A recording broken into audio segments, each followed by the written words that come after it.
quando tu verrai. Dimmi quando l'anno, il giorno e l'ora.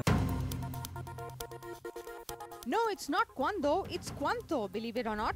Mahindra's naming convention of cars ending with O is all fine, but like its full-size alter ego, the Xylo, the Quanto too does not make much sense or sound good. Well, the idea is to impress with size and capacity despite the curtailed dimensions, hence the Quanto. The car is essentially the Xylo up to the C-pillar, but Mahindra engineers then took a chainsaw to the rear. Now I know that when Mahindra decided to do this, which is create a mini Xylo, the intention was to try and make the vehicle more attractive, right? Bring it below a certain price point by getting the excise duty benefit, making it sub 4 meter. When I heard about the project, it was exciting enough because it creates a sort of a new segment of the market, but I really didn't anticipate that Mahindra would simply just chop off the rear. So in terms of proportion, etc., nothing has been restyled. It's like the original Xylo, and so look at the greenhouse on this vehicle. It's really tall and it looks disproportionate. It doesn't look attractive. People may not like that very much. Now, even the way the wheels have been set in, overall, the vehicle just looks like parts of it have shrunk and something's not quite right there. And, you know, I understand, again, in terms of cost, the intention wasn't to try and increase the cost of development of this vehicle. It really was to just engineer it by creating that chop, which is why at the back too, elements like the new tail lamp cluster, like this spare wheel housing, all of that just ends up looking really forced.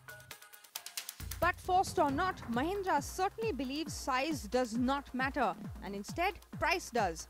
The 4 variants are priced very attractively indeed, especially when you think about the prices on the larger Xylo or even rivals like the Renault Duster, the Premier Rio, and yes, even the C-segment compacts.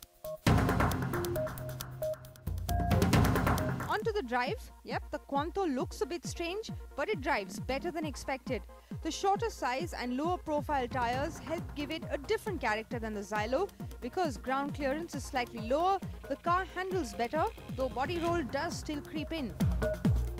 Knocking off one cylinder and reducing displacement to 1.5 litres also gets the Quanto its excise duty cut, and we have to say the refinement of this 3-cylinder twin-scroll common rail engine was a pleasant surprise. 100 bhp and decent gear changes too. But while we were also happy with the surprisingly low noise levels, the engine's performance is okay but not exhilarating.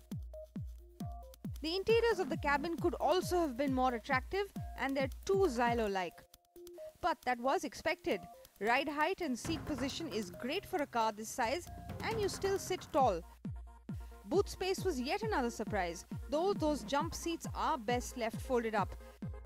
The rear seat bench also felt a bit stiff, but on the whole, the big headroom and effective air conditioning will win many buyers over. Subsequent editions may carry over some features from the Xylo, like steering mounted controls or even the voice commands. And an export model is likely to feature the 2.2-litre M-Hawk engine from the Scorpio. The Quanto is not an SUV. It is, after all, a shortened MUV, isn't it? But it is good to see this space expanding, and with the price positioning, the Quanto will give some heat to the Maruti Ertiga too, besides the Renault Duster. We can only wonder how Ford is going to manage to make its upcoming EcoSport seem attractively priced from here on. India's #1 news app just got even better. Download NDTV's new app, fully optimized for Retina display, full screen view, faster response time, and Sudoku. NDTV's new iPad app. Download now.